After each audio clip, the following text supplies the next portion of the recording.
پہلی مثال صحیح بخاری میں 4454 انٹرنیشنل نمبر کے مطابق نبی صلی اللہ علیہ وآلہ وسلم کی جب وفات ہوئی تو سیدنا عمر رضی اللہ تعالیٰ عنہ نے تلوار اٹھا لی اور مسجد نبی میں آ کے انہوں نے کہا جو کہے گا نبی علیہ السلام فوت ہو گئے ہیں اس کو نہیں میں چھوڑوں گا. میں نے وفات النبی پہ پورا لیکچر دیا, مسئلہ 163, پوری ڈیٹیل, سارے طریق میں نے اس کے سارے طرق بیان کیے ہیں, ڈیٹیل سے وہاں دیکھیں. اب سب لوگ ڈر رہے ہیں. سیدنا ابو بکر صدیق رضی اللہ تعالیٰ عنہ آئے, سیدھے حجرہ عائشہ میں گئے, نبی علیہ السلام کو بوسہ دیا ماتھے پر, پھر باہر نکلے. سیدنا عمر سے کہا کہ بیٹھ جاؤ عمر. اب حضرت عمر سون ہی نہیں رہے. حضرت بکر فوراً ممبر کی طرف گئے اور کہا کہ عمر کو اس کے حال پہ چھوڑ دو, میری طرف متوجہ ہو. چونکہ حضرت بکر کا مرتبہ زیادہ تھا, لوگ ان کی طرف متوجہ ہوئے. تو حضرت بکر نے پہلی بات کی, من کان یعبد محمدا فإن محمد قد مات. یاد رکھو جو کوئی اگر محمد صلی اللہ علیہ وآلہ وسلم کی عبادت کرتا تھا تو جان لے کہ محمد صلی اللہ علیہ وآلہ وسلم دنیا سے جا چکے ہیں, فوت ہو چکے ہیں, ان کو موت آ گئی ہے. من کان یعبد اللہ, اور جو کوئی اللہ کی عبادت کرتا ہے, فإن اللہ هو الحی القیوم, تو بے شک اللہ تعالی الحی ہے, زندہ ہے, قائم ہے, باقیوں کو قائم رکھنے والا ہے. پھر قرآن کی آیات پڑھی, انک میت وانہم میتون, سورہ الزمر کی. اے نبی آپ کے مخالفین کو بھی مرنا ہے اور آپ کو بھی مرنا ہے. پھر وہ آیت پڑھی, وما محمد الا رسول قد خلت من قبلہ الرسل, سورہ آل عمران 144, کہ محمد تو نہیں مگر ایک رسول ہی, ان سے پہلے بھی رسول گزرے, اگر یہ فوت ہو جائیں یا جنگ میں شہید کر دیے جائیں, کہ اپنے دین سے الٹے قدم پھر جاؤ گے؟ جو ثابت قدم رہے گا اللہ اس کو جزا دے گا, الٹے قدم پھرنے والے کا اللہ تعالیٰ کا وہ کوئی نقصان نہیں کر سکے گا. بل یہ ڈیٹیل ٹاپک ہے. مسئلہ 163 ہے میرا وفات النبی صلی اللہ علیہ وآلہ وسلم کے اوپر, اور حیات النبی صلی اللہ علیہ وآلہ وسلم پر مسئلہ نمبر 5 ہے, وہ آپ دیکھ لیں. سیدنا عمر کہتے ہیں جب میں نے ابو بکر سے یہ باتیں سنی اور یہ آیات سنی تو مجھے لگا کہ یہ آیات ابھی نازل ہوئی ہیں, حالانکہ مجھے پتا تھی کہ یہ آیات موجود ہیں. غزوہ احد کے موقع پہ جب نبی علیہ السلام کی شہادت کی خبر مشہور ہوئی تھی, اس وقت یہ آیات نازل ہوئی تھی. کہتے ہیں مجھے لگا اب نازل ہوئی ہیں. کہتے ہیں میرے پاؤں میرے جسم کا وزن نہیں اٹھا سکے. قرآن سن کے یہ حالت ہوگی تھی. یہ صحابی میں اور عام آدمی میں فرق ہے. عام آدمی کو بخاری مسلم قرآن کھول کے بھی دکھاتے رہے نا, اس کے کان پہ جوں تک نہیں رینگتی. اور صحابی کے سامنے جب آیات حضرت بکر نے تلاوت کی تو حضرت عمر کہتے ہیں میرے پاؤں میرے جسم کا وزن نہیں اٹھا سکے, اور مجھے یقین آ گیا کہ نبی علیہ السلام فوت ہو گئے. اب حضرت عمر جیسے بندے کو بھی یہ غلطی لگ سکتی ہے, اور حضرت بکر کے کہنے پہ انہوں نے اپنی اصلاح کر لی, تو باقی لوگ جو ہے وہ کس کھیت کی مولی ہیں کہ وہ یہ سمجھتے ہیں کہ ہمیں غلطی نہیں, ہمارے بزرگوں کو غلطی نہیں لگ سکتی. دوسری مثال صحیح بخاری صحیح مسلم میں دونوں میں ہے. انٹرنیشنل نمبر کے مطابق بخاری میں 3212, مسلم میں 6384. سیدنا حسان ابن ثابت مسجد نبوی میں بیٹھ کے اشعار سنا رہے تھے, کچھ شعر نعتیہ. حضرت ابو ہریرہ پاس بیٹھے تھے, حضرت عمر خلیفہ تھے, پاس سے گزرے اور یوں کر کے گھورا. آگے وہ بھی صحابی تھا, اس نے کہا عمر اس طرح نہ مجھے دیکھ, تجھ سے بہتر شخص مسجد میں بیٹھا ہوتا تھا, میں ان کو بھی نعتیہ اشعار سناتا تھا, یعنی نبی صلی اللہ علیہ وآلہ وسلم. حضرت عمر نے کہا گواہ لاؤ. انہوں نے کہا یہ ابو ہریرہ بیٹھا ہے. انہوں نے کہا ابو ہریرہ بتاؤ کیا نبی علیہ السلام میرے لیے ممبر نہیں رکھواتے تھے؟ آپ صلی اللہ علیہ وآلہ وسلم میرے لیے دعا نہیں کرتے تھے کہ اے اللہ روح قدس کے ذریعے حسان کی مدد کر, یہ شعروں کے ذریعے کافروں کو جواب دیتا ہے نبی صلی اللہ علیہ وآلہ وسلم کے مخالفین کو. انہوں نے کہا میں اللہ کی قسم اٹھاتا ہوں کہ حسان ابن ثابت سچ کہہ رہے ہیں, نبی صلی اللہ علیہ وآلہ وسلم حضرت حسان کے لیے دعا فرمایا کرتے تھے. اب حضرت عمر نے یہ کوئی مجلس, یہ محفل میلاد اٹینڈ نہیں کی ہوئی, وہ محفل میلاد کے لیے بھی اس کو دلیل لیتے ہیں نا. ہمیں محفل میلاد سے کوئی چڑ نہیں ہے, ہم کہتے ہیں اس میں شرک بیان نہ کریں, کتاب و سنت سے دلائل بیان. محفل میلاد ہم نے بھی کئی کی ہے, مسئلہ 63 میرا ریکارڈڈ موجود ہے میلاد کے اوپر, بلکہ اب تو اجماع ہو چکا ہے. اہل حدیث میلاد کہہ کے نہیں, لیکن وہ امام الانبیاء کانفرنس کہہ کے کر لیتے ہیں, ربیع الاول کے مہینے میں کرتے ہیں. دیوبند سیرت النبی کانفرنس کرتے ہیں, بریلوی میلاد النبی کانفرنس کرتے ہیں, شیعہ بھی کرتے ہیں, کر رہے سارے ہی ہیں. تو اب حضرت عمر نے تو نہیں کہا کہ میں نے تو آج تک سنا ہی نہیں ہے, یہ کیا باتیں کر رہے ہو, میں امیر المومنین ہوں, میں نبی علیہ السلام کا ساتھی ہوں. ان کو غلطی لگ گئی. تو بھئی اگر حضرت عمر کو غلطی لگ سکتی ہے تو امام حنیفہ, امام شافعی, امام احمد حنبل, امام مالک کو بھی غلطی لگ سکتی ہے. انہوں نے تو نبی علیہ السلام کی صحبت بھی نہیں کی ہوئی ہے. تیسری مثال بھی بخاری اور مسلم سے. اب یہ دیکھ لیں ساری بخاری چل رہی ہے, مسلم چل رہی ہے. بخاری میں 1926, مسلم میں 2589.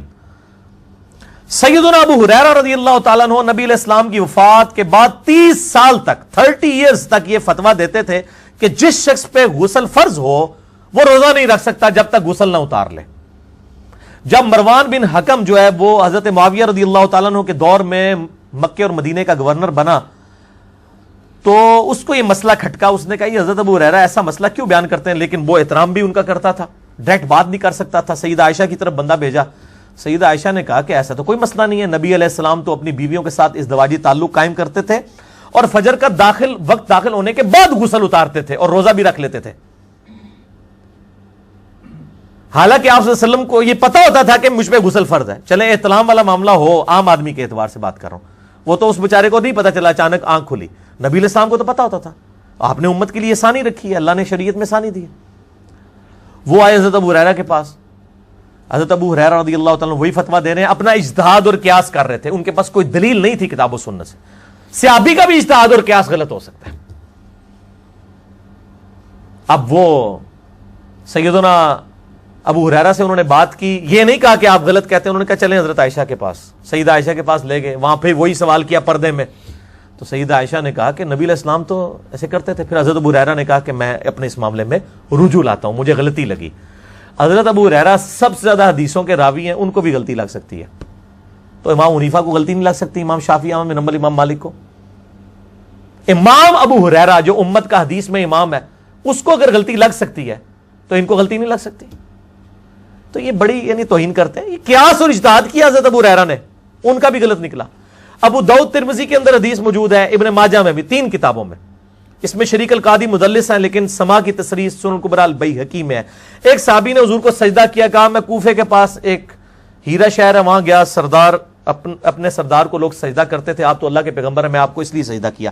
یعنی انہوں نے اس پہ قیاس اور اجتہاد کیا. یہ قیاس اور اجتہاد کو لیے پھرتے ہیں نا, ہم بھی قیاس اور اجتہاد کو مانتے ہیں, لیکن کتاب و سنت کے خلاف نہ ہو. نبی علیہ السلام نے فرمایا سر اٹھا, جب میں فوت ہو جاؤں گا تو میری قبر سے بھی گزرے گا, کیا میری قبر پہ سجدہ کرے گا؟ کہا نہیں یا رسول اللہ. تو فرمایا مجھے کیوں کر رہا ہے؟ اگر میں سجدہ جائز سمجھتا تو بیویوں سے کہتا کہ اپنے خامدوں کو سجدہ کریں اس حق کے سبب جو اللہ نے ان کو دیا ہے. اس سے ابھی نے تو نہیں کہا عشق کے چلے نمبر رہ گئے, یا رسول اللہ میں نے اجتہاد ہی کیا, آپ اجتہاد کو نہیں مانتے, نعوذ باللہ. بھائی اجتہاد اور قیاس سے ابھی کا ایکسیپٹیبل نہیں ہے کتاب و سنت اور اجماع امت کے خلاف, چاہے جائے کہ عام آدمی کا. قیاس اور اجتہاد کتاب و سنت کے خلاف نہ ہو, وہ قیامت تک جاری ہے.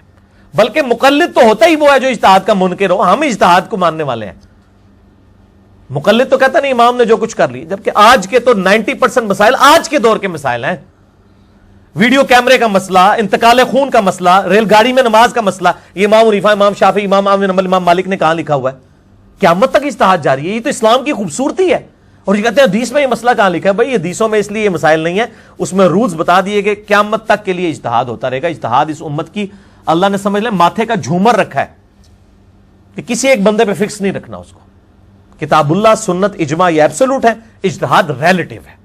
یہ چاروں چیزیں اہل سنت کا منہج, میرا ایک کلپ ہے یوٹیوب پہ, لکھیں آپ کو پتا چلے منہج کسے کہتے ہیں. اہل سنت کا منہج کیا ہے؟ کتاب اللہ, سنت, اجماع, ایبسولوٹ دلائل اور اجتہاد جو ہے ریلیٹیو. یہ 4 چیزیں. تو حضرت ابو ہریرہ نے پھر رجوع کر لیا.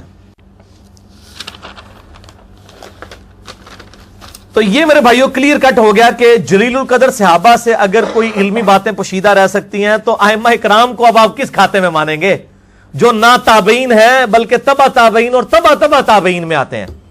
ان سے نہیں غلطیاں ہو سکتی, ان سے علم کی بات اوور لک نہیں ہو سکتی.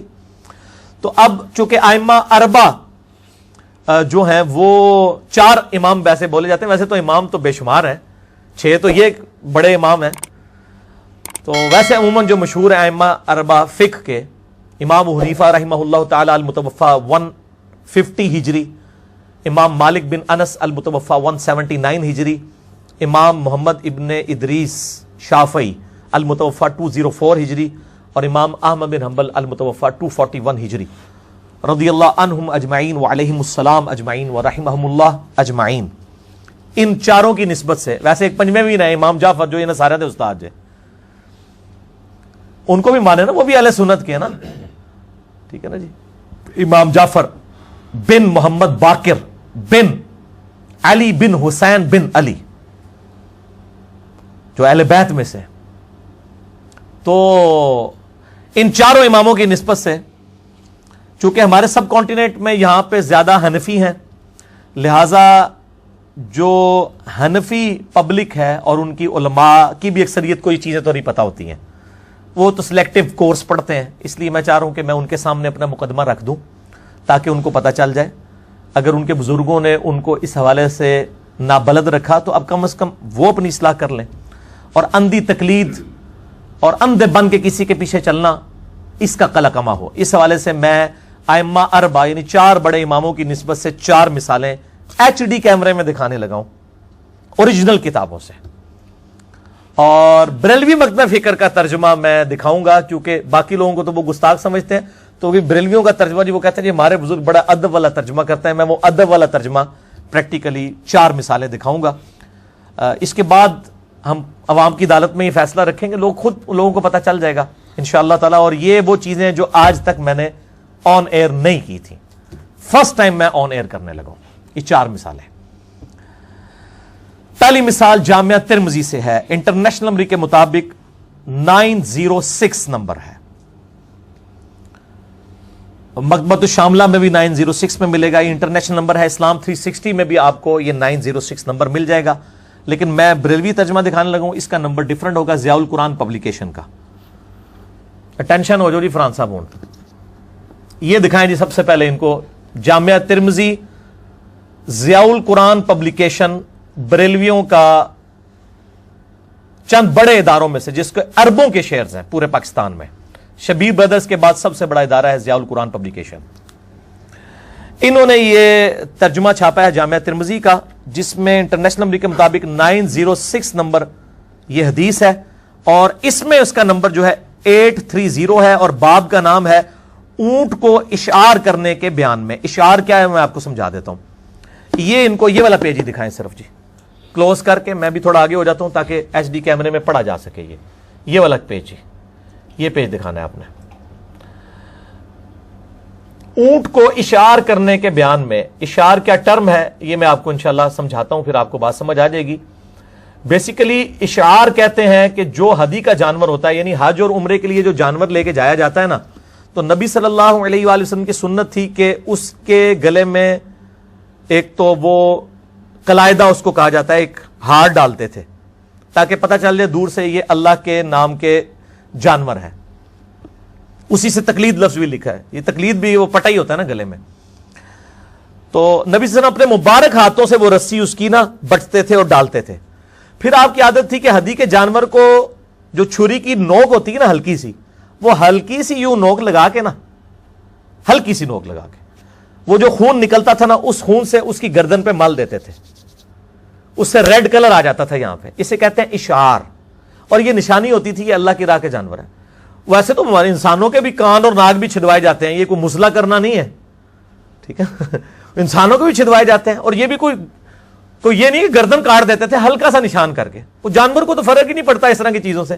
ان کے اوپر تو وہ مطلب جوئیں پڑی ہوئی ہوتی ہیں، ان کو تو وہ مطلب چیونٹیاں کاٹ رہی ہوتی ہیں، ان کی تو ایک نارمل چیز ہے. یہ سنت ہے. اب اس سنت کا مذاق اڑایا گیا تو امام ترمذی رحمہ اللہ تعالیٰ نے ایک واقعہ نقل کیا ہے اسی کانٹیکسٹ میں. جامعہ ترمذی 906 انٹرنیشنل نمبر کے مطابق، ضیاء القرآن میں 830، جو میں نے آپ کو HD کیمرے میں دکھا دیا. امام ترمذی فرماتے ہیں کہ میں نے یوسف بن عیسیٰ سے سنا، وہ فرماتے ہیں میں نے امام وکی سے سنا کہ جب یہ حدیث روایت کی گئی تو اس معاملے میں اہل رائے کے قول کو نہ دیکھو. امام ترمذی اہل رائے کہتے ہیں حنفیوں کو کہ یہ اپنی رائے سے فتویٰ دیتے ہیں. کتاب و سنت سیکنڈ پرائرٹی پہ آ جاتا ہے. اہل الرائے ان کو کہا جاتا ہے، اہل کوفہ کو. تو امام وکی یہ حدیث بیان کر رہے تھے کہ اشعار کرنا سنت ہے. وہ کہتے ہیں اس کے معاملے میں اہل رائے کی یعنی حنفیوں کی رائے کو نہیں دیکھنا. اشعار کرنا، زخم لگانا سنت ہے، اور ان کا مخالفین کا قول اہل الرائے یعنی اہل کوفہ کا قول بدعت ہے. یہ حنفیوں کے اقوال کو کیا کہہ رہے ہیں امام ترمذی کیا لکھ رہے ہیں؟ بدعت. ان کی فقہ کے ایک مسئلے کو بدعت. امام ترمذی فرماتے ہیں میں نے ابو صائب سے سنا، وہ کہتے تھے ہم امام وکی کے پاس تھے کہ انہوں نے اہل رائے میں سے ایک شخص کو کہا کہ نبی صلی اللہ علیہ وآلہ وسلم تو اشعار کرتے تھے. اچھا، تو اس نے آگے سے کیا کہا کہ امام حنیفہ رحمہ اللہ فرماتے ہیں کہ یہ تو مسلح ہے، یعنی شکل بگاڑنا. استغفر اللہ واتوب الیہ. اس شخص نے کہا کہ ابراہیم نخعی بھی کہتے ہیں کہ یہ مسلح ہے. وہ راوی کہتا ہے میں نے امام وکی کو دیکھا کہ وہ سخت غصے سے غضبناک ہو گئے. منو کہندے نے ایدی اکھاں سرخ ہو جاندیاں نے, اور پائی نبی دے گستاخاں دے بارے میری اکھاں کیوں نہ سرخ ہون؟ امام وکی اتنا بڑا امام, اس کو جب کسی نے کہا نا کہ امام حنیفہ تو کہتے ہیں یہ مسئلہ کرنا ہے, اور ابراہیم نخعی تابعی بھی کہتا ہے کہ یہ مسئلہ کرنا ہے, اشار کرنا, تو وہ غصے سے غضبناک ہو گئے اور کہا کہ میں کہتا ہوں کہ نبی علیہ السلام نے فرمایا اور تو کہتا ہے کہ ابراہیم نخعی اور ابو حنیفہ یہ کہتا ہے. تو اس بات کا حقدار ہے کہ تجھے قید کر دیا جائے اور جب تک تو توبہ نہ کرے تجھے رہا نہ کیا جائے. امام وکی زندہ ہونا آج کل کے سارے مقلدین کو جیلوں میں ڈال دیں, یہ آپ دیکھ لیں. اب نیچے انہوں نے وہ فے ڈالی ہے فساد والی, ویسے تو فے فائدہ والی ہوتی ہے نا, ایک فے فساد والی فا. اب ان کو پتا چل گیا معاملہ گڑبڑ ہو گیا, اب چونکہ یہ حنفی تھے بریلوی.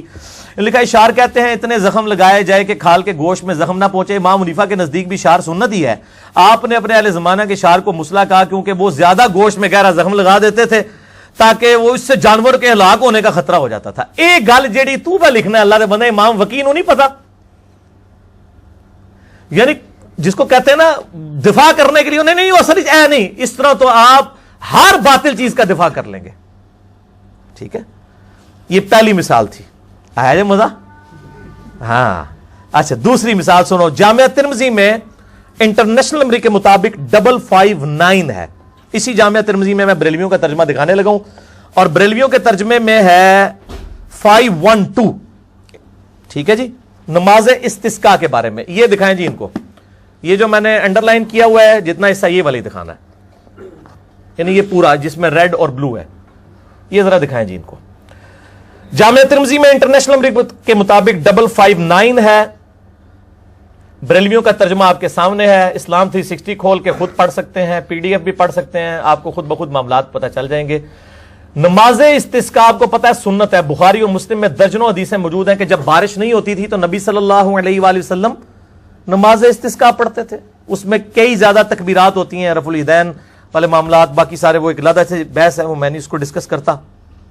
بہرحال نماز استسقاء کے بارے میں جب حدیث لی نا امام ترمذی نے, یہ 559, اس میں پھر جو ہے وہ امام ترمذی کیا لکھتے ہیں, وقال النعمان ابو حنیفہ لا تصلی صلاۃ الاستسقاء. وہ کہتے ہیں کہ ابو حنیفہ یہ کہتے ہیں کہ نماز استسقاء نہیں پڑھنی چاہیے. بخاری مسلم میں درجنوں حدیثیں ہیں نبی علیہ السلام نماز استسقاء پڑھتے تھے, اور آج حنفی بھی پڑھتے ہیں ماشاءاللہ, لیکن ان کو پتہ نہیں ہے.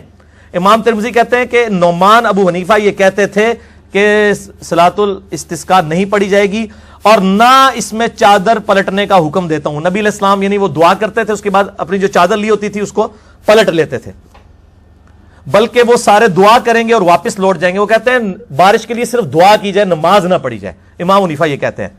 اس پہ امام ترمذی کیا کمنٹس کہتے ہیں, قال ابو عیسیٰ محمد بن عیسیٰ ترمذی خلف السنہ. وہ کہتے ہیں کہ ابو حنیفہ سنت کا مخالف ہے اس مسئلے میں. انہوں نے یہ نہیں کہا اجتہادی غلطی ہو گئی ہے, غلطی نہیں کہا ابو حنیفہ سنت کی مخالفت کرنے والا ہے. کتنے سخت لفظ استعمال کیے ہیں امام ترمذی نے. ٹھیک ہے, تو یہ میں نے اس لیے پبلک کے سامنے رکھ دیا ہے تو معاملہ سامنے ہو جائے. ان کا بھی ذرا ترجمہ سنیں نا. حضرت امام نعمان ابو حنیفہ فرماتے ہیں استسقاء کے لیے نماز نہیں پڑھی جائے گی, نہ چادر پلٹنے کا حکم دیتا ہوں, بلکہ سارے دعا کریں گے اور واپس لوٹ جائیں گے.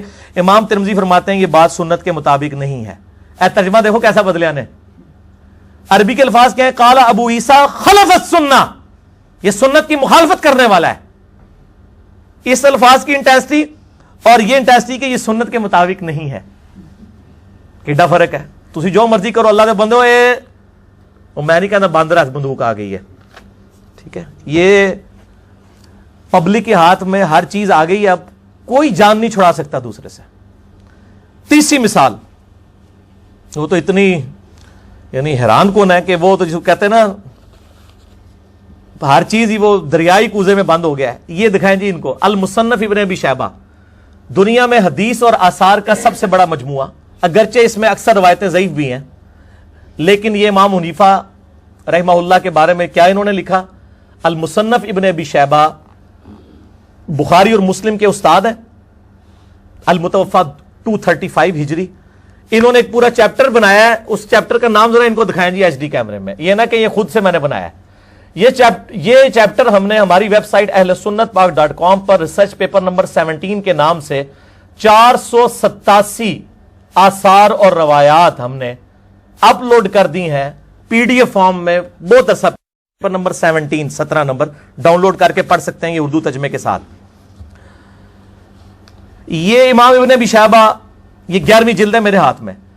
انہوں نے ایک پورا باب بنایا, اس کا نام ہے کتاب الرد علی ابی حنیفہ. یہ چیپٹر ہے ابو حنیفہ کے رد پہ. اس پہ انہوں نے اکتفا نہیں کیا, اس کے نیچے انہوں نے کیا لکھا ہے, ھذا ما خلف به ابو حنیفہ. وہ کہتے ہیں کہ اس میں بیان کرنے جا رہا ہوں ان چیزوں میں جس میں امام ابو حنیفہ رحمہ اللہ نے مخالفت کی ہے. الاثر الذی جاء عن رسول اللہ صلی اللہ علیہ وآلہ وسلم, ان احادیث کی کہ جو نبی علیہ السلام سے ہم تک پہنچی ہیں. نبی صلی اللہ علیہ وآلہ وسلم کی احادیث کی مخالفت کی ہے. اجتہادی غلطی نہیں لکھا انہوں نے, مخالفت کی ہے. 125 مسائل لکھے انہوں نے, 125 487 روایتیں لے کے آئے ہیں انٹرنیشنل نمبر کے مطابق. تو اس کا نمبر ڈیفرنٹ ہوگا چونکہ اب پی ڈی ایف یہ مکتبہ رحمانیہ کا آ چکا ہے. اس کی نمبرنگ میں بتا دیتا ہوں, 37202 سے لے کے 37688 تک. آپ سب کو شوق ہوگا پڑھنے کا تو اس کو ڈاؤن لوڈ کر دیں. ہم نے تو کوئی 2-3 سال پہلے ہی چڑھا دیا تھا یہ چیپٹر کتاب الرد علی ابی حنیفہ. تو کوئی یہ گستاخ نہیں ہوئے, ابن ابی شیبہ کو سارے کوٹ کرتے ہیں الحمدللہ. چوتھی مثال ائمہ اربعہ کی نسبت سے, وہ امام بخاری اور امام مسلم کے استاد امام احمد بن حنبل رحمہ اللہ تعالی. بہت سخت کامنٹس لکھے ہیں انہوں نے, اور یہ کوئی انہوں نے اپنے کوئی لو لیٹر میں نہیں لکھے ہیں, یہ مسند احمد بن حنبل میں موجود ہیں.